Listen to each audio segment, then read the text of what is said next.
absolutely agree with Richard on education as it's the way forward in terms of handling betting integrity.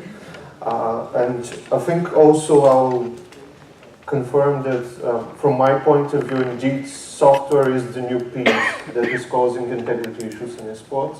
So, you know, the hacks, the DDoS attacks that Ian mentioned. But on the whole, I think the integrity issues are largely similar to traditional sports. I mean, it's again about people trying to arrange the outcome of the game. It's again about trying to cheat when it's a different way that you're cheating, but the fundamental value is the same. And having said all of that, I think it's important to take a stop, and Ian has mentioned it on a few of the articles he has written. It's about the scale of match fixing in esports. It is actually, I would call it garage band scale. It's still quite small. The largest, by all means, the largest volume of actual profit from a match fixing in esports has been about 2 years ago, and it amounts to pennies over $12,000. This is, of course, public cases that we know about. I mean, its genesis is 322. I'm not sure if you know what 322 is, but now you'll know. In esports, 322 is jargon for fixing a game, and it's about the first guy to ever fix a game who bet $100 on his team to lose and won 322. So it's still a small case. It's not. I'm not saying that small is innocent. It's not. It's just that I think we need to be mindful when, as a former, let's say, an earlier generation, we impose our issues and let's say fears onto a completely new generation, millennials, Generation Z, that might not have these ingrained as we do. So that's my point. Claire, anything to add? Yeah. Well, do you hear me? Yeah. We do believe that the definition of an integrity framework for esports can build a lot on what has already been done in the field of traditional sports, setting rules applying to esports organizations, esports competition organizers, and esports betting operators. Risk assessment is really important, and I think that your organization realized one last year. I try to compare, for example, what can be drawn as examples from the Convention of the Council of Europe on the manipulation of sports competition, which is quite new actually, because it has been adopted in 2014 and is not already in force, but is about to be, well, at least we hope. So what is needed is clear definitions of what are esports competitions, what is an esports organization, what is manipulation of an esports competition, and a clear definition as well of the competition stakeholders would be very useful to implement integrity rules, and what is inside information in the field of esports. Then you have example of rules like prohibition for competition stakeholders to bet on their own competitions, prohibition of misuse or dissemination of inside information, compliance with contractual obligation by the organizations, report of any suspicious activity, effective monitoring of the activity, whistleblowing and protection of whistleblowers. Awareness raising is really important as well, because even in sports, I mean, there are currently a lot of awareness raising campaigns going on, because even the sportsmen and women raised in the field of traditional sports are not always aware of what is allowed and what is not in the field, in the field of their own sports. For example, betting on your own competition, this prohibition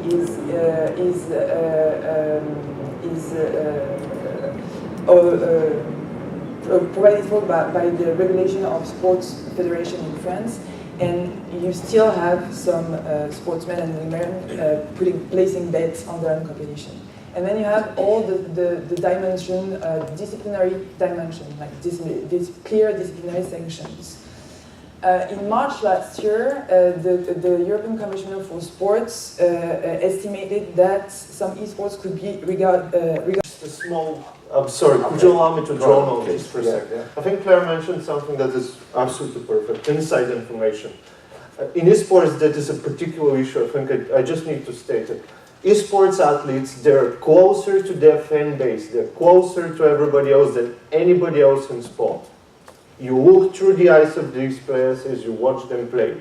You talk to them on their Twitch channels, etc., etc., etc. And some of the issues that we have with integrity in esports are exactly as a result of this inside information. We had a case about a year and a half ago. We have a regular betting pattern on a very mid-tier game, and it turns out that people betting were the student mates in the university of one of the teams, and they knew that the guys had an exam, they didn't feel like playing at the time, so they bet against them. So this is a new aspect that you probably wouldn't have with soccer or with other sports that they're much more mature. I think it's worthwhile mentioning. Yeah, definitely. Over to you. I'm not going to screw up with this schedule anymore. Go ahead. Just one point I wanted to pick up on that you mentioned, Richard, that everybody that has a vested interest in esports should care about integrity. And I just wondered, how can betting operators, regulators, and I suppose the whole esports community work better together, to create a safe environment for fans, players, consumers? What are your thoughts on that? Okay, it perhaps builds on the last one. We have a requirement for the betting operators who offer the product to report to us any unusual or suspicious betting information. And what we'll actually do is engage with the sport. So whatever the topic is, we'd engage with the sport beyond that to talk through what they understand, the context in which it's happened. We work with Ian, we work with other people to try and understand exactly what's happened, whether it's something that's just an event that's occurred within a sporting activity, which isn't sinister, or actually is a more serious thing. And that model, it's not a perfect model, but it's been proven to be effective over the years. It's something that's matured. So for ourselves, this is all about engagement. That is the way to solve the problem. We really passionately believe that engage with one another. People running a tournament will bring a completely different perspective to just raw betting data. If they think there's been some manipulation, they may know context about the participant, what happened at the tournament, all sorts of other bits and pieces. And you need to just glue those two bits of information together and just make a bit of a rounded decision. And you learn from experiences. About what Ian has said, were people briefed in advance? They just didn't know what was happening, as you say. A really good example, were they putting out in social media at the same time? It's not going very well for me today. I circuit, this isn't going to work. And people have followed that on a market, and you'll see a large market movement then, because there's people following on all sorts of things. So there's nothing sinister. Yeah. There's nothing gone on there that's wrong, but the initial appearance could be an integrity issue. The flip side of that is there could be an integrity issue, and it's been covered that way. So I don't think any one party has the answer in the integrity field. Most of the success has come from when the people involved in it work together. That is when you get the best outcomes, without a doubt. And the opportunity to do that is exactly the same in this arena than anywhere else. Brilliant. Ian, would you agree with that? Yeah, absolutely. I mean, I think one of the most interesting things from what's been said previously about inside information is that when we do player education sessions, particularly with teams as opposed to multiple teams, so if I'm in front of 80 guys, everybody clams up, but if you do team by team, the topic they stick on the longest is inside information, because firstly, they don't understand the concept, and then when you explain it, they start thinking about all the things that they say amongst themselves, amongst their fans, their family, because they are living very public lives, most of them, not all of them, but extremely public lives. So when you talk about information around who got dumped by his girlfriend the night before a major match, it never occurred to them that this is inside information, that team tactics, favorite maps, changes of hero within MOBA teams, these sort of things, how they're scrimming, in what formations, is inside information. And you can see their eyes light up once you break down that barrier in terms of education. So that's absolutely key. But what's been said about cooperation is absolutely vital, is that the work of regulation and the self-regulation, in my point of view, can be coached through state regulation experiences. This is what we're trying to do. And I think everybody's pretty much on the ball here, Curtis, from my point of view. I think it's collaboration. It's integrity issues in esports is a wicked issue, as Alvin Toffler put it in his third wave book. And for me, it's in everybody's area of concern, but in nobody's area of control. And I think if we work together, our areas of control will expand to actually meet the needs that we've got going on there. So that's Brilliant. that's Thank my you. Ian, you mentioned just now, you know, that it's not a regional thing. It's obviously got global reach. I wonder what you think about, you know, Las Vegas coming out, kind of stating that it feels like it wants to be the eSports capital of the world. How do you feel about that? Yeah, absolutely. I mean, look, Raul covered that a lot. That's about getting people to Vegas. Right. In terms of, you know, playing, spending money, getting into hotels, perhaps if they're of the right age, walking through the casino and playing the skills-based games and ignoring the slots, as Raul said. I think it's a very important development. I mean, firstly, because it for the first time puts eSports directly in the same space as something directly associated with gambling.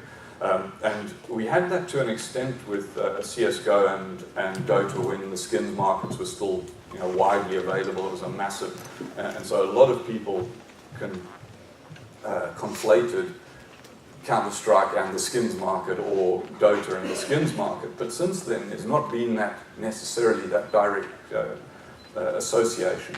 So it is extremely important, and it's important from my point of view simply because Nevada is one of the best regulatory regimes in the world, because it's the only sports betting regime in America of any significance, and it's well regulated, and they started this process from a regulatory point of view. So the first time this ambition was expressed was during the Gambling Commission board meeting, at which they discussed allowing wagering on eSports, and it was the next day that they allowed the first betting, which was on IEM Oakland.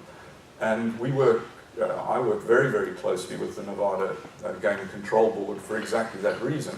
So personally, I'm pleased with it because I think it is a good venue. It's got all the right things for the development of eSport, the right arenas, but it's, you know, looking at it from an integrity point of view, it's starting from the right place, looking at how do we create a safe eSports environment for punters, fans, players, and all of the stakeholders. So I'm very pleased with it because I think that's the right way to go about it. Curtis, I feel I'm not breaking any news here for anyone, but it's quite obvious that casino as a business is in a bit of a structural decline. And I've heard similar things in Macau when we were there last year. And casinos they're doing their best to reinvent themselves. I think it's great to see that a lot more interest from a completely unexpected party. In a way, it's coming towards eSports. It shows that casinos are seeing this new demographic and are appreciating it, because for millennials, as I think Rahul mentioned it when he was saying that there are more canes and wheelchairs per square meter in a slot machine area than anything else. So I think casinos are seeing this issue. They're not connecting with generations Z and Y, so for them it's a good way for it. And obviously it's a good thing for the esports scene. There is nothing. They've got experience in organizing some tremendous poker tournaments with thousands of people, so way to go for casinos, I think. Now we've only got a few minutes left, but before I take some questions from the audience, one last question for you, Richard. Last year in autumn, the Gambling Commission, they released some kind of documents about esports. I wonder how that's going so far. When can we look forward to some more information coming out? Thank you, yes. Last autumn we put out a discussion paper. This is a new and emerging area, and there's lots of questions around it, both from game developers, people wanting to develop software, markets, people. So we put that out for discussion, had lots and lots of interest, which is really encouraging, lots of questions that probably we hadn't understood as a regulator, and we've worked our way through those. So in respect to anybody who's thinking of developing or working in this field in Great Britain or interacting around it in Great Britain, we should have a paper out by the end of February, and we're going to set out a lot of positions about both where the legislation is, how we'll regard crossovers between social gaming and gambling, and all sorts of bits and pieces. So if you have a little look on our website, it should be out by the end of the month, but it should help clarify a lot of the bits of conversations that people have in the margin for where's that fit in. And we're hoping that that will help with other regulators as well, who we engage with, just to try and generate understanding of positions and where people are. So it should be out at the end of February. Brilliant, thank you. Just lastly, do we have any questions from the audience at all?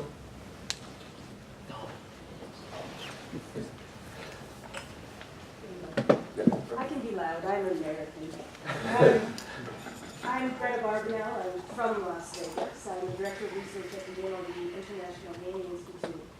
I think it's pretty evident that there are fairly different perspectives up here on regulation of esports. Obviously, Arjel has a defined set of rules regarding what is sport, what is gaming, and gaming. And that's not necessarily at odds, but certainly different than some of the other emerging perspectives on regulation. And so I'm curious, because one of the things that I've seen come up quite a bit in esports is the conflicting nature of the proprietary nature of these games themselves. As Ian mentioned, as Rahul mentioned, that these games are owned by the game developers. FIFA doesn't own football, but Blizzard owns Overwatch. And they can, as Ian mentioned, they can take it away or they can leave it with esports as they see fit. And one of the things I've seen come up is potential requests for under-the-hood access, in much in the same way that we have with slot games, also for the actual games that are played in esports. And so I'm curious for each of your perspectives on the benefits or negatives of under-the-hood access for those games. I think from my perspective, and so jump in, I think the question was more towards the end, but I think from my perspective there is nothing inherently good or bad about it. It's what do you do with it. If you do something that actually takes the whole esports forward, then I think it's quite alright to use it, and of course within the ethical code that needs to be developed. Yeah, it's interesting. I've heard a lot of these requests, and I think a great deal of them are based on curiosity about what's under the hood, rather than anything else. I mean, my concern is if two guys are playing against each other using a piece of software, that they're playing on a level playing field. That's my concern. Now, how looking under the hood determines that, I don't know, because I'm not a techie guy, but I'm interested in the level playing field. I'm far more bothered about the game's publisher's propensity for changing the game all the time. Changing the balance of heroes in MOBAs. I think it drives me nuts from an esport point of view. And it is literally like, you know, in some instances we had in League of Legends last year, it would literally be like changing the size, shape and weight of the football 2 weeks before the Super Bowl and going, hey guys, have fun with that. That's strange and requires some adjustment. But in terms of verifying what's under the hood in terms of esports titles, I think it's the sort of thing that somebody should have competence over if there's a complaint. I think from an intellectual property point of view, I quite sympathise with the publisher's desire to keep people away from their toys. I think to just put a spotlight on your comment, that's the beauty of the beast when it comes to esport. Esport is a new sport every few months when a new version of the software comes out. When was the last time soccer actually changed? Or I no longer soccer. But I think that's the nature of the beast. This is, and my colleague afterwards, Peter, will talk about the business side of and the potential of esports, but that's one of the things. Esport becomes a new thing over and over again. It's like a phoenix, it rebirths, it changes, and it is a nightmare for the teams, but it's hell of fun for the fans. That's what I'm saying. So. Brilliant. Unfortunately, we've run out of time, but you guys will still be around, so if you want to ask them any questions, feel free to. Thank you so much. Can we get a round of applause for our panel?